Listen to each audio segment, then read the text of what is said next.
Hi everybody. We are finding zeros of polynomial functions, and we're writing polynomial functions as a product of linear factors. That's our job today. There are some strategies I want you to keep in mind, some things to remember. You find all the zeros you can with maybe a graph or the rational zero test, or the ones that may be given. So we'll do that. Complex zeros. This is something that is new as far as to us. Complex zeros occur in conjugate pairs.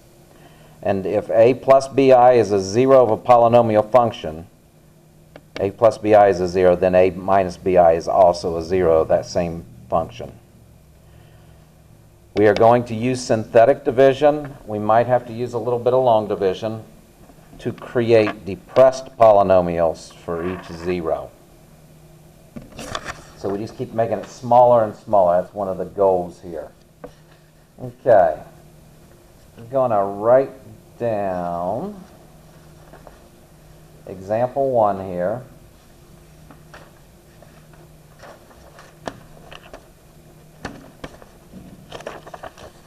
Okay.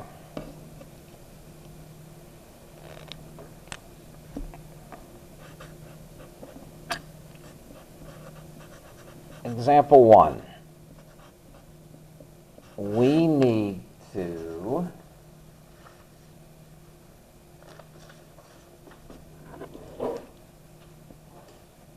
pardon me while I try to find it.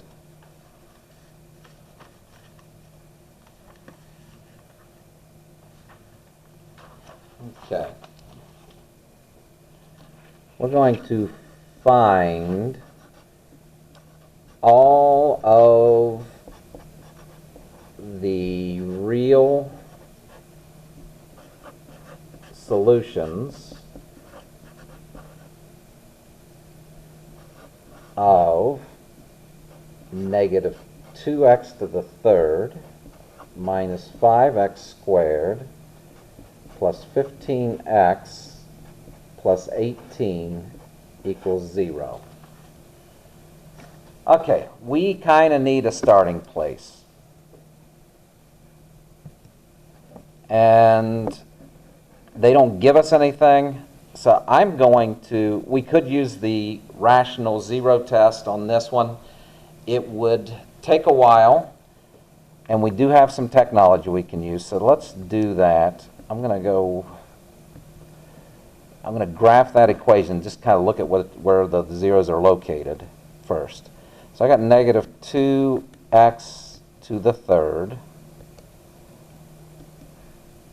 minus 5x squared plus 15x plus 18. I'm going to graph that.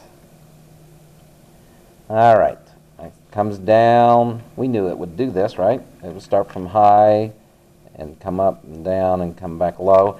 And I do see 3 zeros. This first one, negative 1, 2, 3, 4, the furthest one over here, it looks like somewhere between negative 3 and negative 4, and it's hard to spot. This one looks right on negative 1 when I'm looking at it. This one looks somewhere between 2 and 3. So I want to try that negative 1. And I'm going to use synthetic to see if this is actually a 0. So I got negative 2, and we're looking for solutions here. Negative 5, 15, and 8. It's set equal to 0, so we're looking for zeros. I'll bring down the negative 2. Negative 1 times negative 2 is 2. Negative 5 plus negative 2 is negative 3. Negative 1 times negative 3 is 3. 15 plus 3 is 18. Negative 1 times 18 is negative 18, and that gives me 0. So I am looking at a depressed polynomial of 2x squared minus 3x plus 18. Now we're finding zeros. We know negative 1 is one of them. I got negative 1 as one of them. Let's find the other ones. We're looking for 2 more because the degree is 3. Does anything multiply to negative 36? Let's see if we can solve this by factoring and add to negative 3. And, well, 36 and 1 don't. 9, 4. Okay, those are different signs, but that's still not going to work. The difference is 5 there. 12, 3. Difference is 9. 18, 2. The difference is 16, 6 and 6. There is 0 difference there. I think we've exhausted about everything that we could factor. So it's time to pull out the quadratic formula. And x equals negative b plus or minus the square root of b squared minus 4ac. All of that over 2a. All right, so I'm looking at 3 plus or minus the square root of, let's do that real quick. Hit second and quit.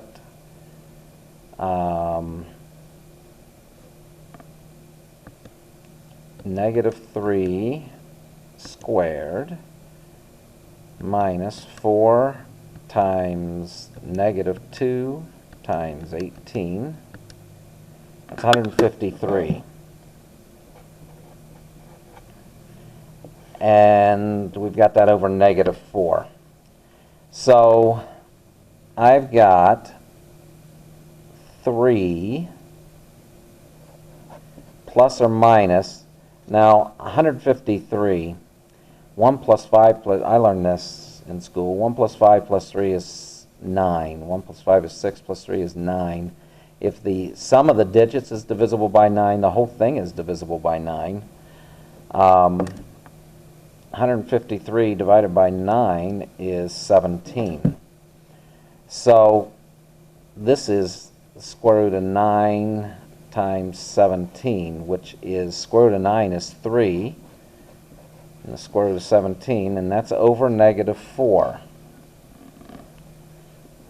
So I'm looking at 3 plus 3 radical 17 over negative 4, or 3 minus 3 radical 17 over negative 4.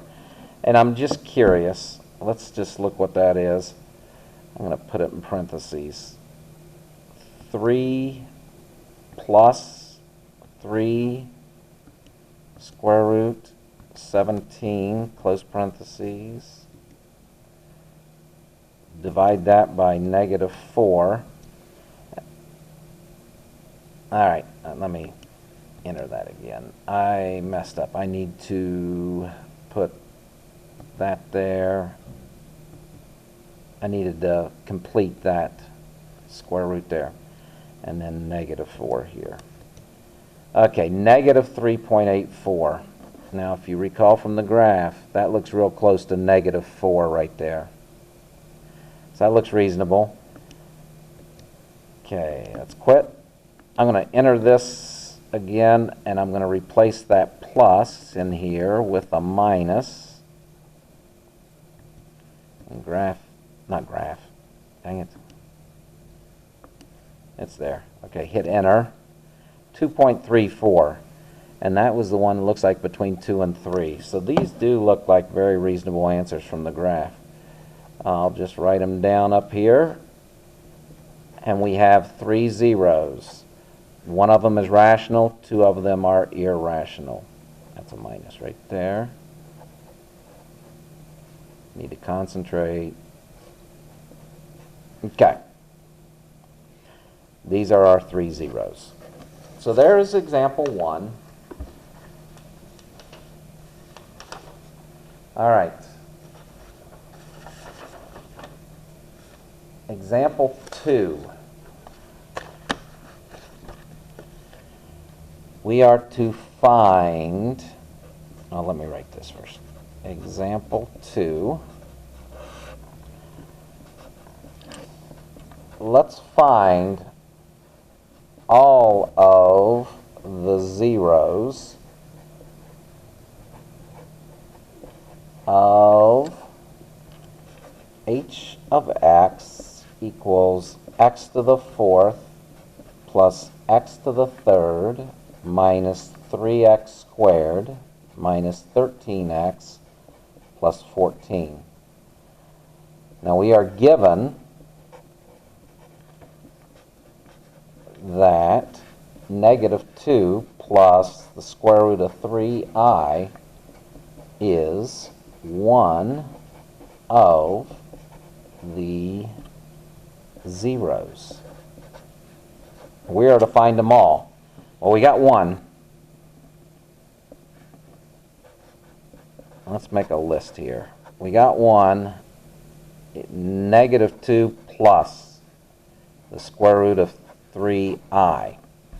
Now, if you'll recall that complex conjugate, that a complex zero is never alone. It's always got its conjugate as another zero. So I've got two of the zeros already. Okay, now finding the other zeros. It kind of is asking us to use this. Now we have other ways we could probably go about it, but we're going to use this fact to find that. Okay, and we'll try to write the other ones here. If you'll recall, if this is a zero, then x minus it is a factor. And I got another factor here, x minus negative 2 minus the square root of 3I is a factor. Okay?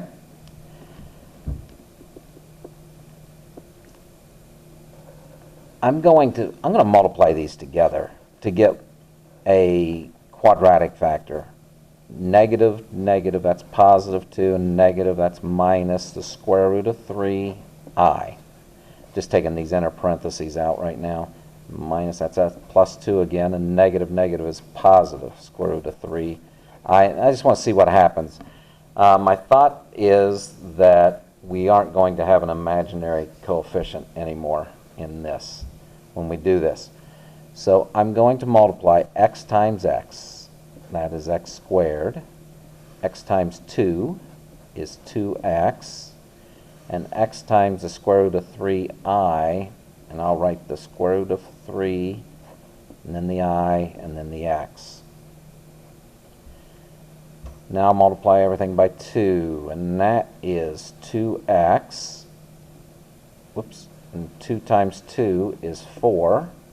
And 2 times the square root of 3I is 2 radical 3I.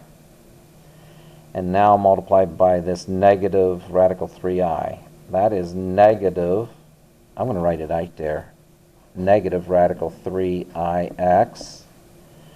And this one I'm going to write negative 2 radical 3I. That's this times this. I'll put it underneath that one. And this one is square root of 3 times square root of 3 is 3. Negative times a positive, that's negative 3I squared. I'll put minus 3I squared here. And I'm going to change that. That's negative 3 times negative 1. I'm going to change that to plus 3. Okay, that cancels, that cancels.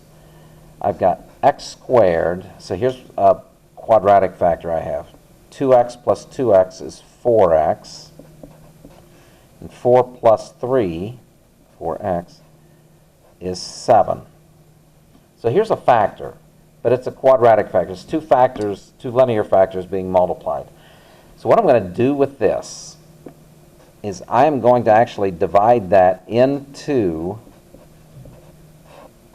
and I have to use long division. Synthetic just won't work.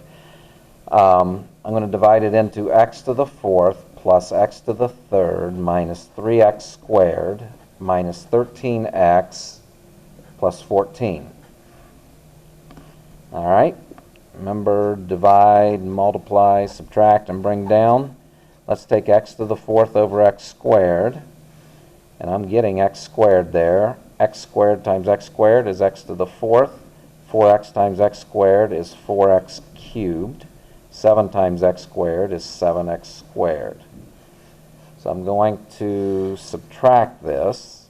That cancels 1 minus 4. That's negative 3x cubed. Negative 3 minus 7. That's minus 10x squared. And then I'm going to bring down the minus 13x. And I'm going to take negative 3x cubed, divide that by x squared, and I get negative 3x. So I'm going to go minus 3x here. And negative 3x times x squared, that's negative 3x cubed. 4x times negative 3x, that's negative 12x squared. And 7 times negative 3x is negative 21x. And I'm going to subtract that. That cancels. Negative 10 plus 12, that is 2x squared.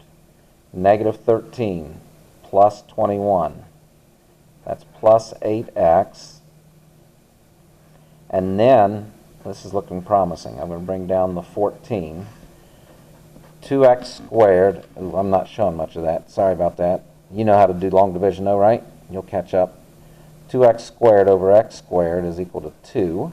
So let's go plus 2. I'm glad there's no remainder. 2x squared, 4x times 2 is 8x. 7 times 2 is 14. If I'd have gotten anything, these cancels, cancels, cancels. If I'd gotten anything but 0 for a remainder, I would have had to start over. Okay, so I have x squared minus 3x plus 2. Let me find a place to write that. That is a factor, but I think that will break down to x minus 2 times x minus 1. And if I set those equal to 0, I know that 2 will be a 0 and that 1 will be a 0. Okay? So what I'd like for you to see here is, in this problem, I'm going to put x to the fourth plus x, whoops, let's delete that. That's not going to work. Let's delete that also.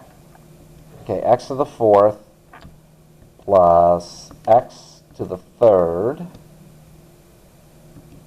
minus 3x squared minus 13x plus 14. Now look at that graph. Okay, it kind of has a parabola shape to it. And both ends would be up. It's even and a positive lead coefficient. Both ends are up. It's hitting, and it does look like it hits at 1 here and 2 here, which are those two zeros. All right. Let's do one more. I know this video is getting long, but I have one more example, and then we'll call it a video here. Okay. Example 3, it says write f of x equals x to the fourth plus 8x squared minus 9 is a product of linear factors. Okay. So, let's actually see if we can find any of the zeros. Let's look at some maybe possible rational zeros here. Okay, we have the coefficient of 1, so we really just need to look at this negative 9. And plus or minus 1, plus or minus 3, I'm looking at all the factors, plus or minus 9. I don't know what it is, but I have a feeling that we could go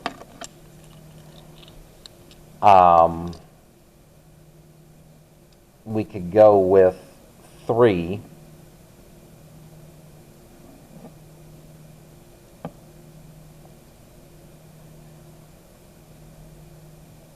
Well, actually, when I'm looking at this, let's do this. Let's let u equal x squared. Then we have u squared, right, plus 8u minus 9 that we're needing to factor. And that is u. I'm going to do it this way. We could try these.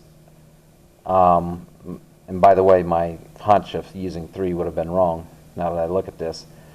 This is u plus 9 and u minus 1. So when I factor x to the 4th, I'm getting x squared, use x squared, plus 9 times x squared minus 1.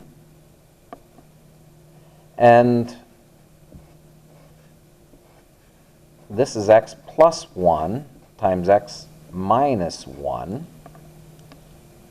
Okay, when you factor that.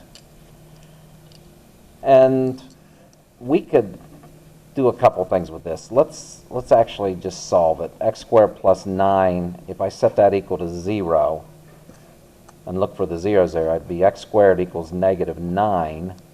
And when I go to get the square root in the positive, negative 9 there, x squared equals negative 9. When I take the square root of both sides, I got a positive and negative. I got x equals the plus or minus, square root of 9 is 3, square root of negative 9 is 3i, positive 3i, which means x plus 3i, that goes with the negative 3i as a 0, and x minus 3i would be a 0. So there we go. This times this times this times this equals this. These are all linear factors, x is to the 1st power. All right, guys, you all take care.